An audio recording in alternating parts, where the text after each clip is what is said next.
یہ 20ویں صدی کے آغاز کے وقت تھا، جسے ہم پورا کہتے ہیں مڈل ایسٹ، بلکہ صرف مڈل ایسٹ نہیں، پورا شمالی افریقہ سلطنت عثمانیہ کا حصہ تھا، خلافت عثمانیہ۔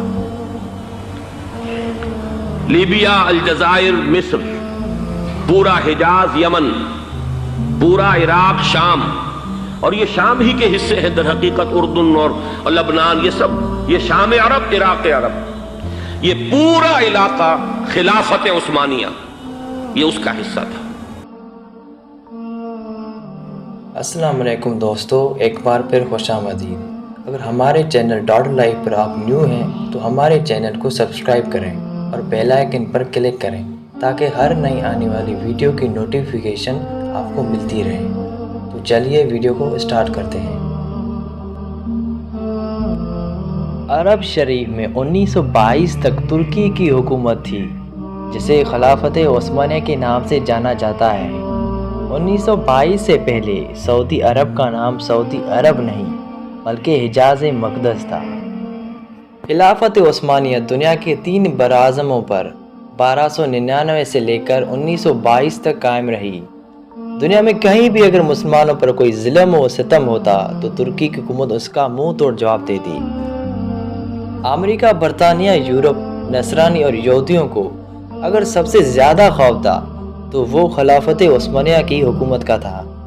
امریکہ اور یورپ جیسوں کو معلوم تھا کہ جب تک خلافت عثمانیہ ہے ہم مسلمانوں کا کچھ بھی نہیں بگاڑ سکتے۔ امریکہ اور یورپ نے خلافت عثمانیہ کو ختم کرنے کی سازش شروع کر دی۔ 19ویں صدی میں سلطنت عثمانیہ اور روس کے درمیان بہت سی جنگیں بھی ہوئی۔ چونکہ مکہ اور مدینہ مسلمانوں کے نزدیک قابل احترام ہیں، اس لیے انہوں نے سب سے پہلا فتنہ وہیں سے شروع کروایا۔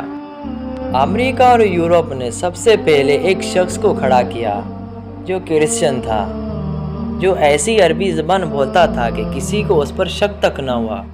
اس نے عرب کے لوگوں کو خلافت عثمانیہ کے خلاف یہ کہہ کر گمراہ کرنے کی ناکام کوشش کی کہ ہم عربی ہیں اور یہ ترک اجمی ہیں، ہم اجمی کی حکومت کو کیسے برداشت کر رہے ہیں، پر لوگوں نے اس کی ایک نہ مانی اور وہ شخص رسوا ہوا۔ وہ شخص لارنس آف عربیہ کے نام سے مشہور ہوا۔ پھر امریکہ نے ایک اور شخص کو کھڑا کیا جس کا نام تھا عبدالوہاب نجدی۔ عبدالوہاب نجدی کی ملاقات عرب کے ایک ایسے سوداگر سے ہوئی جس کا نام ابن سعود تھا۔ اس نے ابن سعود کو عرب کا حکمران بنانے کی لالچ دی۔ پھر ابن سعود نے مکہ، مدینہ اور طائف میں ترکی کے خلاف جنگ شروع کر دی۔ مکہ، مدینہ اور طائف کے لاکھوں مسلمان ابن سعود کی ڈاکوں فوج کے ہاتھوں شہید ہوئے۔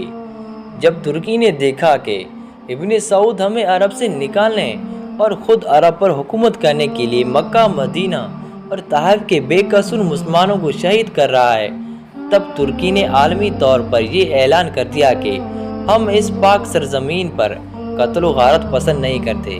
اس وجہ سے خلافت عثمانیہ کو ختم کر دیا گیا، جس کی وجہ سے 40 نئے ممالک وجود میں آئے۔ پھر عرب کے مسلمانوں کا زوال شروع ہوا۔ حجاز مقدس کا نام 14 سال کی تاریخ میں پہلی بار بدل گیا۔ ابن سعود نے حجاز مقدس کا نام اپنے نام پر سعودیہ رکھا۔ اسی فتنے کا ذکر احادیث میں ملتا ہے۔ اسی وجہ سے سرکار دو عالم صلی اللہ علیہ وسلم نے سعودی عرب کے شہر نجد کے بارے میں دعا نہیں فرمائی تھی۔ اسی نجد میں ابن عبدالوہاب نجدی پیدا ہوا، جس سے انگریزوں نے ایک نئی مذہب کی بنیاد ڈلوائی۔ لیکن دنیا بھر کے مسلمانوں کی آنکھوں میں دھول جھونکنے کے لیے انگریزوں نے اس نجد شہر کا نام بھی تبدیل کر کے ریاض رکھ دیا، جو آج کل سعودیہ کا دارالحکومت ہے۔ حرم شریف کے جن درازوں کے نام صحابہ اور اہل بیت کے نام پر تھے، ان کا نام آل سعود کے نام پر رکھا گیا۔ آپ یہ ساری معلومات انٹرنیٹ کے علاوہ تمام تاریخ کی کتابوں میں پڑھ سکتے ہیں۔ انگریزوں نے اپنی اسی سازش کی کامیابی پر 1962 میں لارنس آف عربیہ کے نام سے فلم بھی بنائی، جو بہت زیادہ بار دیکھی چکی ہے۔ یہود و نصارہ کو عرب میں آنے کی اجازت مل گئی۔ جس دن ابن سعود عرب کا بادشاہ بنا، اس دن ایک جشن ہوا اس جشن میں امریکہ، برطانیہ اور دوسرے ممالک کے پرائم منسٹر ابن سعود کو مبارکباد دینے پہنچ گئے۔ جس عرب کے نام سے یہود و نصاری کامتے تھے وہ سعودیہ امریکہ کے اشارے پر ناچنے لگا اور آج بھی رندوں کے ساتھ ناچ رہا ہے۔ یہود و نصاری کی اس ناپاک سازش کا ذکر کرتے ہوئے ڈاکٹر محمد اقبال نے اپنے کلام میں کچھ اس طرح لکھا ہے: وہ فاقہ کش جو موت سے ڈرتا نہیں ذرا، روح محمد اس کے دل سے نکال دو۔ فقر عرب کو دیکھ کر فرنگی تخیلات، اسلام کو حجاز اور یمن سے نکال دو۔